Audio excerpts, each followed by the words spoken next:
حضرت عمر رضی اللہ تعالیٰ عنہ کا دربار لگا ہے. ایک شخص کو پکڑ کر لوگ لے آتے ہیں کہ اس شخص نے ہمارے باپ کو قتل کر دیا.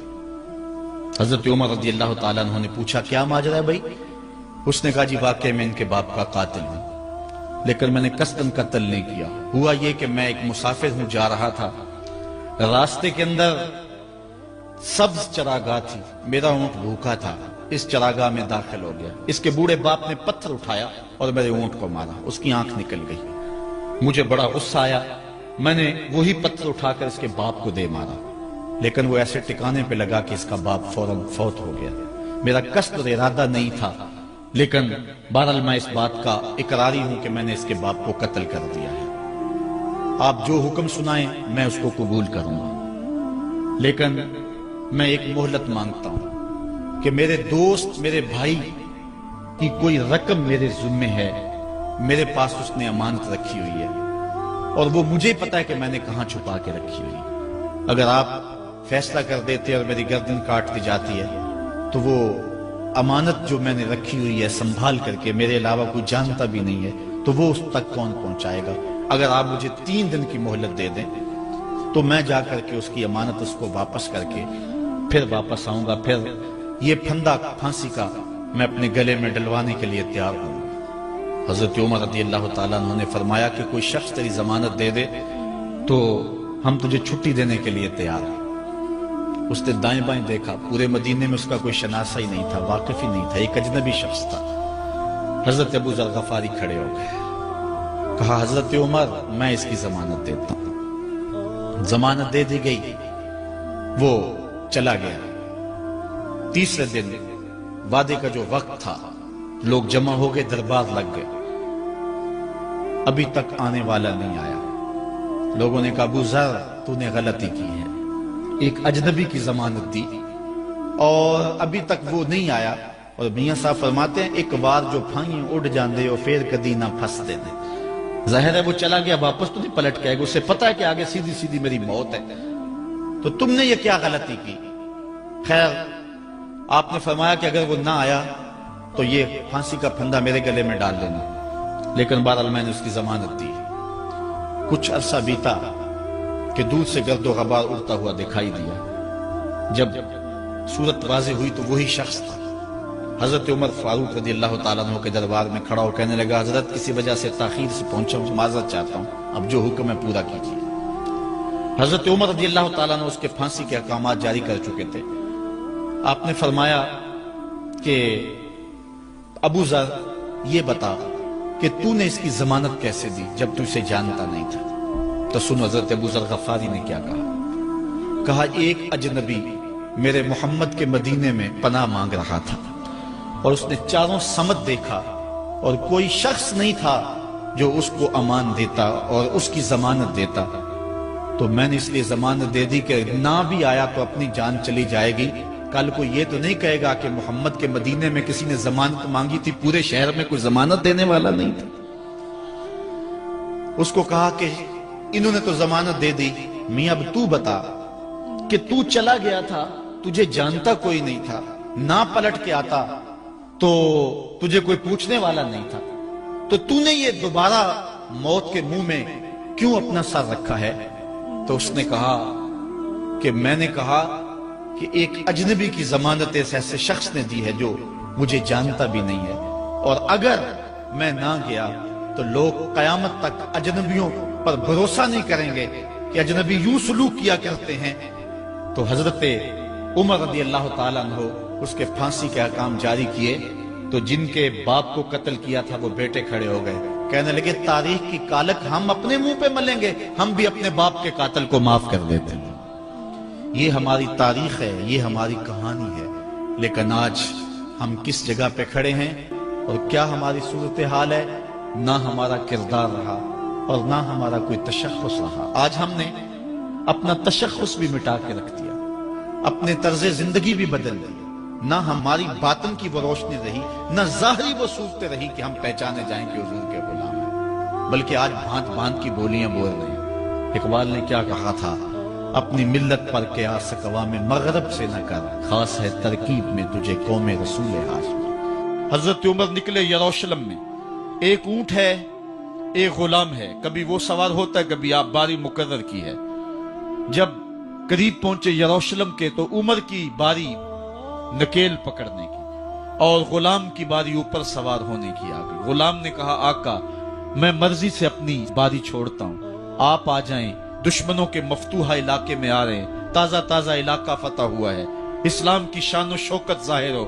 عمر نے کہا اسلام کی شان و شوکت ایسے ظاہر نہیں ہوتی ہے، اپنی باری پہ تم بیٹھو گے، اپنی باری پہ میں بیٹھوں گا۔ لوگ منتظر کھڑے ہیں، دور سے جب دیکھا کہا اس کی ہیبت سے کانپتے تھے ہم، یہ تو کوئی حبشی لگتا ہے، رنگ کالا ہے، ہونٹ موٹے ہیں، اس سے تو زیادہ حسین اس کا غلام ہے جو آگے آگے چل رہا ہے۔ حضرت ابو عبیدہ نے کہا دھوکہ کھا رہے ہو، ہمارا آقا وہ نہیں ہے جو اونٹنی کے اوپر سوار ہے، ہمارا آقا وہ ہے جو لگام تھامے آگے آگے چل رہا ہے۔ حضرت عمر رضی اللہ تعالیٰ عنہ کو آگے بڑھ کے جابیہ کے مقام پہ حضرت ابو عبیدہ بن جراح نے استقبال کیا، تو حضرت عمر آگے بڑھے اور انہوں نے آگے بڑھ کر کے حضرت ابو عبیدہ کے دونوں کندھوں پہ ہاتھ رکھا، اور سنو حضرت عمر نے کیا کہا لا الہ الا اللہ انا کنا اذل قوم فاعزنا اللہ بالاسلام۔ کہا کہ لا الہ الا اللہ، اے ابو عبیدہ بن جراح، ہم ایک ذلیل قوم تھے اور اللہ نے ہمیں اسلام کی وجہ سے عزت عطا کی ہے، اور میں تمہیں ایک تاریخ ساز بات کہنے لگا ہوں، اور وہ یہ ہے کہ جب تک ہم اس عزت والے اسلام کے دامن کو تھامے رہیں گے ہماری عزت قائم رہے گی، اور جب اسلام کے علاوہ کسی اور جگہ سے عزت ڈھونڈیں گے تو رسوا کر کے رکھ دیے جائیں گے۔ یہ ہے وہ خلاصہ جو حضرت عمر نے امتوں کے عروج و زوال کا بیان کیا ہے۔ اس امت کو جو خیرات ملی ہے تخت و تاج کی، وہ پینٹاگون سے نہیں ملی، وہ واشنگٹن سے نہیں ملی، وہ وائٹ ہاؤس سے نہیں ملی، وہ محمد عربی کے جوڑوں کا صدقہ ملی ہے۔ اس لیے جب ہم نے اسلام سے انحراف کیا، پاکستان حاصل کیا گیا تھا، پاکستان کا مطلب کیا؟ لا الہ الا اللہ۔ ہم نے اس نعرے کو چھوڑ دیا ہوا ہے، ہم نے انحراف کر دیا ہے۔ آج ہماری نظریں مغرب کی طرف لگی ہے کہ تخت و تاج اس سے نصیب ہوتے ہیں، اور دنیا کے اوپر ہم رسوا ہو کے رہ گئے۔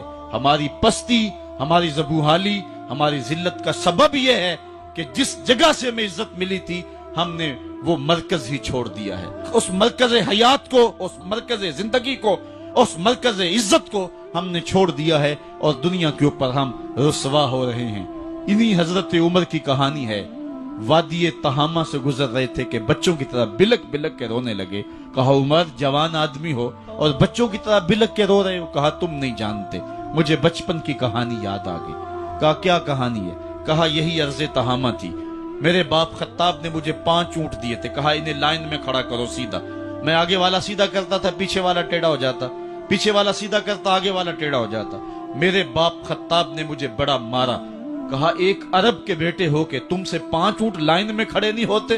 کہا ایک زمانہ عمر پہ وہ تھا کہ اس سے 5 اونٹ لائن میں کھڑے نہیں ہوتے تھے، اور آج شرق سے لے کر غرب تک 23 لاکھ مربع میل کی حکمرانی اور انسان بھی لائن میں کھڑے ہیں۔ یہ محمد عربی کے جوڑوں کا صدقہ نہیں ہے تو اور کیا ہے؟ عمر سے تو 5 اونٹ لائن میں کھڑے نہیں ہوتے تھے۔ تو یہ عزتیں، یہ تخت و تاج، یہ حکومتیں ہمیں حضور کی دہلیز سے ملی۔ جب ہم نے اس دہلیز کو چھوڑ دیا تو دنیا کے اوپر رسوا ہو گئے اور ذلیل کر کے رکھ دیے گئے۔ ہماری اخلاقی پستی اور زبوحالی نے ہم کو کہیں کا نہیں چھوڑا ہے، دامن رسالت ماب کو چھوڑ دیا ہے۔ پھر رسوائیاں مقدر نہیں ہوں گی تو کیا ہوں گی؟ آئیے ابھی بھی موقع ہے، توبہ کا دروازہ بند نہیں ہوا، رب سے بھی معافی مانگ لیں۔ گنبد خضرا کے مکین کے حضور بھی ہاتھ جوڑ کے کہیں چھوڑ کے آپ کا دامن رحمت، آقا ہم سے بھول ہوئی، کھو دی اپنی قدر و قیمت، آقا ہم سے بھول ہوئی، دیکھ ہماری آنکھ مچولی، اپنے سینے اپنی گولی، بھول گئے ہم درس اخوت، آقا ہم سے بھول ہوئی، دنیا کے ٹھکرائے ہوئے ہیں تیرے در پہ آئے ہوئے ہیں، کھول دے اپنا باب رحمت، آقا ہم سے بھول ہوئی۔ عبداللہ بن عمر اور عبید اللہ بن عمر بصرہ سے گزر رہے تھے ایک جنگ سے واپسی پر، تو حاکم بصرہ نے آپ کو کچھ پیسے دیے کہ یہ مال غنیمت میں جا کے جمع کروا دینا، اور پھر خود ہی مشورہ دیا کہ عراق کے اندر فلاں فلاں چیز بہت سستی مل جاتی ہے، اور حجاز میں ان چیزوں کی قیمت زیادہ ہے. تو اگر آپ ایسا کر لیں کہ یہ ان پیسوں سے خرید لیں اور جا کے مدینہ المنورہ میں فروخت کر دیں تو جو زائد پیسے آپ کمائیں گے وہ آپ کے ہوئے. اور یہی اشرفیاں جو میں نے دی ہیں آپ کو، اتنی اشرفیاں بیت المال میں جمع کروا دینا. تم نے محنت کی ہوگی، تجارت کی ہوگی، تو جتنے بچیں گے وہ آپ کے ہوں گے. تو انہوں نے کہا بہت اچھا. وہاں سے مال خرید لیا، مدینہ المنورہ میں آ کے بیچ دیا. جتنی اشرفیاں انہوں نے وہاں سے دی تھی بیت المال کے لیے، اتنی بیت المال میں جمع کروا دی. حضرت عمر رضی اللہ تعالیٰ عنہ کو پتہ چلا، بیٹوں کو بلایا، کہا کہ سنا ہے تم نے کوئی کمائی کی ہے؟ کہا جی ہم نے تو تجارت کی اور جو مال لیا تھا اتنا مال بیت المال میں جمع کروایا ہے. کہا تم بیت المال کے پیسوں پر کمائی کی ہے، وہ پیسے بھی تمہیں بیت المال میں جمع کروانے پڑیں گے. یہ عمر ہیں رضی اللہ تعالیٰ عنہ. رومی شہنشاہ کی بیوی سلام بھیجتی ہے حضرت عمر رضی اللہ تعالیٰ عنہ کی اہلیہ کو، تو وہ 1 دینار ادھار لے کر کے اس کا عطر خریدتی ہیں اور شیشیوں میں ڈال کر کے ان کو بھیجتی ہیں کہ چلو ایک رواداری کا اچھا ثبوت فراہم کیا جائے. تو وہ واپسی پر انہی شیشیوں کے اندر قیمتی موتی بھر کے بیچتی ہیں، جواہرات بھر کے بیچتی ہیں. حضرت عمر رضی اللہ تعالیٰ عنہ فرماتے ہیں لاؤ یہ سارے جواہرات، سب کو فروخت کرتے ہیں. 1 دینار اس کو دیتے ہیں، باقی بیت المال میں جمع کر دیتے ہیں. تو جب اپنی زندگی اتنی محتاط ہوگی، اتنی خوبصورت ہوگی، تو پھر کس طرح کوئی گورنر زیادتی کر سکتا ہے؟ تو حضرت سیدنا عمر رضی اللہ تعالیٰ عنہ نے اپنا طرز زندگی اور انداز معاشرت اتنا سادہ اور اتنا خوبصورت رکھا کہ اس کے مطابق تمام گورنروں کو ڈھالنے کی تلقین کی. آپ جب بھی کسی شخص کو بطور گورنر اس کا تعین کرتے تو اس کو یہ نصیحتیں کرتے: ایک ترکی گھوڑے پہ سوار نہیں ہوں گے، باریک کپڑا نہیں پہنیں گے، اور انچھنے آٹے کی روٹی کھائیں گے، مکان کا دروازہ نہیں لگائیں گے، کوئی حاجب نہیں رکھیں گے، چوکیدار نہیں رکھیں گے، بواب نہیں رکھیں گے، جو تمہارے تک پہنچنا چاہے ڈائریکٹ پہنچ جائے. اللہ اکبر. اور پھر جب کسی کو متعین کیا جاتا اس کی جائیدادیں لکھ لی جاتی کہ اس کے پاس کتنی جائیداد ہے، وہ حساب اپنے پاس رکھتے. اور جب وہ معزول ہوتا یا اس کا وقت ختم ہوتا تو آپ دیکھتے کہ اب اس کے پاس جائیداد کتنی ہے. اگر وہ جو پہلے آپ نے اپنے پاس ریکارڈ رکھا ہوتا اس سے جائیداد اس کی زیادہ ہوتی تو حضرت عمر بقیہ جائیداد بیت المال میں جمع کرتے. اللہ اکبر. اور یہ کیسے تھا؟ گورنر بول نہیں سکتا تھا، اس لیے کہ حضرت عمر کی اپنی بود و باش بھی اسی طرح کی تھی، اپنا طرز زندگی بھی اسی طرح کا تھا. مال غنیمت میں بہت ساری چادریں آتی ہیں جو سب کو تقسیم کر دی جاتی ہیں. خطبہ جمعہ دینے کے لیے آئے تو ایک شخص کھڑا ہو گیا. عمر خطبہ بعد میں سنیں گے، پہلے یہ بتائیں کہ یہ جو تم نے قمیض پہنی ہے یہ کہاں سے آئی؟ مال غنیمت کے اندر جو چادریں آئی ہیں سب کے حصے میں ایک ایک چادر آئی. آپ داراز قد ہیں، ایک چادر سے قمیض نہیں سل سکتی، تو آپ کی قمیض کہاں سے آئی؟ پہلے اس سوال کا جواب دے دیجئے، پھر خطبہ سنیں گے. اللہ اکبر. آپ کے بیٹے کھڑے ہوتے ہیں. کہا ایک چادر سے میرے باپ کی قمیض نہیں بنتی تھی، میں نے اپنے حصے کی چادر بھی اپنے باپ کو پیش کی ہے. اس نے کہا اب سناؤ اور ہم سنتے ہیں. یہ ہے حضرت عمر رضی اللہ تعالیٰ عنہ کی اپنی ذاتی زندگی. ایاز بن غنم کے بارے میں یہ پتہ چلتا ہے کہ وہ موٹے کپڑے نہیں باریک کپڑے پہنتا ہے. اس نے گھر کے دروازے پر بواب بھی رکھا ہوا ہے، چوکیدار بھی رکھا ہوا ہے. تو حضرت عمر رضی اللہ تعالیٰ عنہ محمد بن مسلمہ کو بھیجتے ہیں. محمد بن مسلمہ جاتے ہیں اور جا کے تحقیق کرتے ہیں تو ایسا ہی پاتے ہیں، تو ان کو وہیں گرفتار کر کے لے آتے ہیں اور حضرت عمر کے دربار میں پیش کیا جاتا ہے. چھڑی اس کے ہاتھ میں دے کر فرماتے ہیں جاؤ تم بکریاں چرایا کرو، تم گورنری کے لائق نہیں ہو. ایک گورنر کو بکریاں چرانے پہ لگا دیتے ہیں اس لیے کہ تم نے ان اصولوں سے، ان ضابطوں سے انحراف کیا ہے جو ایک سلطنت کے ذمہ دار کے لیے لازم اور ضروری ہیں. دور موجود کے حکمرانوں کو چاہے وہ عرب کے حکمران ہوں چاہے وہ عجم کے حکمران ہوں، اگر وہ اسلام کا نام لیتے ہیں تو انہیں اپنے اعمال کا جائزہ لینا ہوگا کہ ہم کھڑے کہاں ہیں۔ حضرت عمر بن عبدالعزیز جو کہ اموی خاندان کے چشم و چراغ تھے، لیکن ان کا مزاج سب سے ہٹ کے تھا، انوکھا اور نرالا تھا۔ سلیمان نے ساری زندگی تخت و تاج کی بسر کرنے کے بعد سوچا کہ میں ان کو اپنا نائب بناؤں۔ تو خیر جب ان کا انتقال ہوا تو لوگ دمشق کی جامع مسجد میں جمع ہوئے اور وصیت نامہ پڑھا گیا۔ تو حضرت عمر بن عبدالعزیز کھڑے ہوئے، فرمایا لوگوں نہ تو میری منشا تھی کہ مجھے خلیفہ بنایا جائے اور نہ مجھے اس بات کا علم تھا، یہ میری منشا اور آپ لوگوں کی مشاورت کے بغیر کیا گیا ہے، میں اس سے دستبردار ہوتا ہوں، آپ جس کو چاہیں اپنا خلیفہ مقرر کر لیں۔ تو لوگوں نے کہا آپ ہی ہمارے امیر ہیں، آپ ہی ہمارے خلیفہ ہیں۔ تو آپ نے فرمایا کہ جب تک اللہ کی اطاعت کرتا رہوں تب تک تمہارا خلیفہ رہوں۔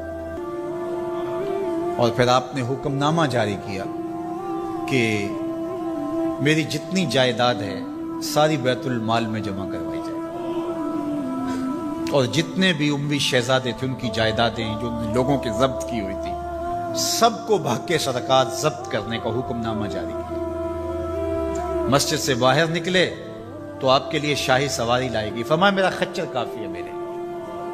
گھر پہنچے تو اپنی بیوی فاطمہ بنت عبد الملک سے کہا، جو بادشاہ کی بیٹی ہے، بادشاہ کی پوتی ہے اور 4 بادشاہوں کی بہن ہے، ناز و نعم میں پلی ہوئی ہے، کہا اگر میرے ساتھ تم رہنا چاہو تو تمہیں اپنے سارے زیورات، زر و جواہر، سارا مال بیت المال میں جمع کروانا ہوگا اور فقیرانہ زندگی بسر کرنا ہوگی۔ اب اس پاک باز خاتون نے کہا کہ میں اس کے لیے تیار ہوں، میں فقیری کی زندگی کو ترجیح دیتی ہوں۔ اب حضرت عمر رضی اللہ تعالیٰ عنہ نے صرف 2 سال 5 ماہ اور کچھ دن حکومت کی اور 3 بر اعظموں پر سلطنت اسلامیہ پھیلی ہوئی تھی، اور آپ روتے تھے کہ ان لوگوں کا حق بھی میرے اوپر بلا مطالبہ ہے جو دنیا کے کسی بھی خطے کے اوپر اس سلطنت کی حدود میں بستے ہیں۔ عید کا موقع آیا،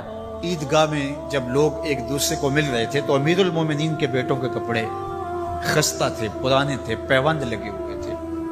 تو آپ نے اپنے بیٹوں سے کہا کہ تمہیں شرم تو آ رہی ہوگی کہ امیر المومنین کے بیٹے ہو کے تمہیں ڈھنگ کا لباس بھی دستیاب نہیں ہے۔